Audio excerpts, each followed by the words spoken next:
Hello guys, এই পাতাগুলো কে কে চিনেন? এই যে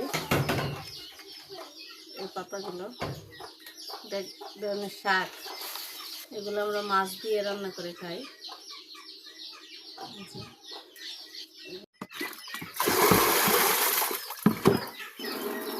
পাতাগুলোর গায়ে অনেক বালি লেগেছিল, মাটি, কারণ বৃষ্টি হয়েছে, বৃষ্টি পরে তোলা হয়েছে, তো ওই জন্য মাটি লাগিয়ে আছে। এমনিতে বৃষ্টি সারা তুললে অনেক পরিষ্কার থাকে পাতাগুলো। ভালো করে ধুয়ে নিতে হবে বেশি করে পানি দিয়ে।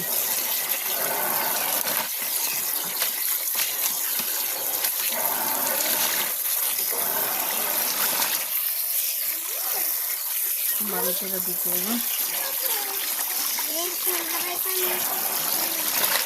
বৃষ্টির কারণে পাতার গায়ে একটু মাটি উঠছে।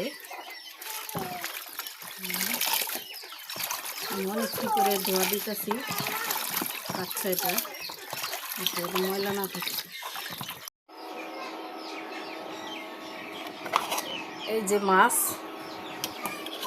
গুঁড়া মাছ, এই মাছগুলো বাজার থেকে যখন আনা হয়েছে তখন একটু নরম নরম হয়ে গেছিলো।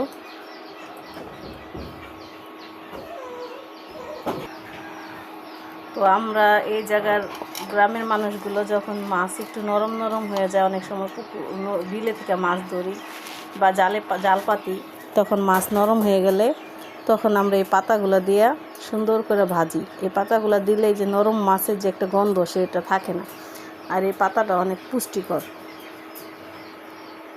এখন আমি এই যে পেঁয়াজ দিয়ে দেব, পেঁয়াজ কাঁচামরিচ,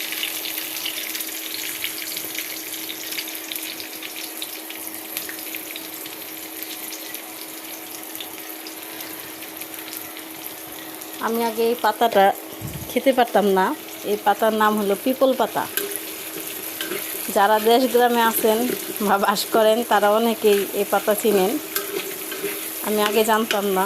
আমি এটা আমার শ্বশুরবাড়ি এলাকায় থেকে দেখছি, খাওয়া শিখছি। যখন জালে মাছ হইতো, মাছ যখন নরম হয়ে যেত দু একটা, তখন এই পাতা এনে এই মাছের সাথে ভাজতো। প্রথম প্রথম খেতে পারতাম না, পরে দেখা যায় না, এটা একটা অন্যরকম টেস্ট, অন্যরকম টেস্ট লাগে এই পাতাটা খেতে।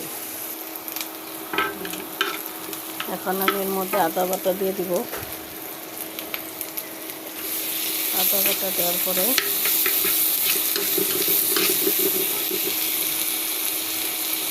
এর মধ্যে আমি মরিচের গুঁড়ো, হলুদের গুঁড়ো,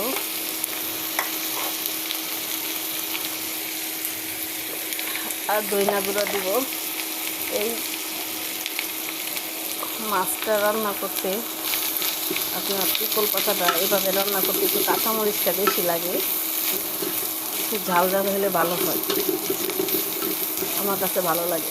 যারা ঝাল খেতে পারে না তারা ঝাল কমিয়ে দিয়ে খাবেন, রান্না করবেন। তো আমি একটু পানি দিয়ে দিলাম।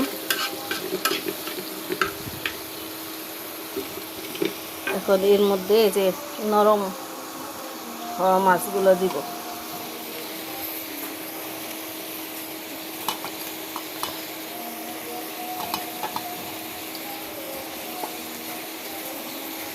আসলে গ্রামে অনেক খাবার আছে যেগুলো আমরা শহরের মানুষ জানি না, বুঝি না, কিন্তু এই খাবারগুলো আসলে অনেক টেস্টিফুল হয়, খেতে অনেক ভালো লাগে।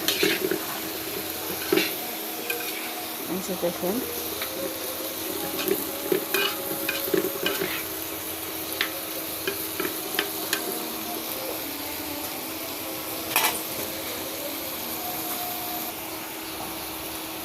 এখন এর মধ্যে আমি এই যে পাতাগুলো দিয়ে দিব।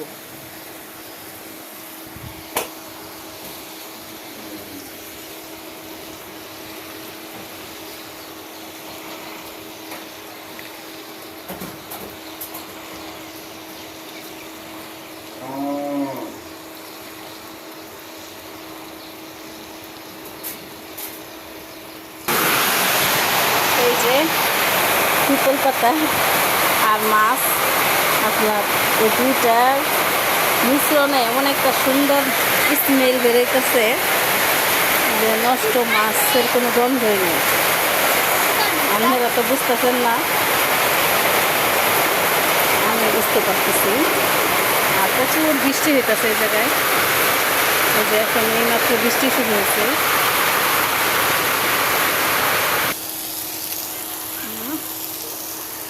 আমার আগের কড়াইতে লেগে যাচ্ছিল রান্নাটা, এই জন্য এই কড়াইতে আবার দিলাম। দিলে এটা একদম মনে করেন লাগে না, এই ধরনের কড়াইতে রান্না করতে হবে। বেশি ভাজা ভাজা করা যাবে না, বেশি ভাজা ভাজা করলে আবার তিতা লাগবে। হালকা একটু বৃষ্টি এসে অবস্থা কি করছে সব কিছু। এই একবার বৃষ্টি আসতেছে, আবার চলে যাইতেছে, আবার রোদ উঠতেছে। কাপড় চোপড়গুলো দিয়ে দিলাম, শুকাইলই না। এই যে আমার পিপল পাতা রান্নাটা হয়ে গেছে। আমি আর ভাজা ভাজা করবো না, আর বেশি ভাজা ভাজা করলে তিতা লাগবে। এখন নামিয়ে ফেলবো। দেখতে পাচ্ছেন খুবই মজাদার একটা খাবার।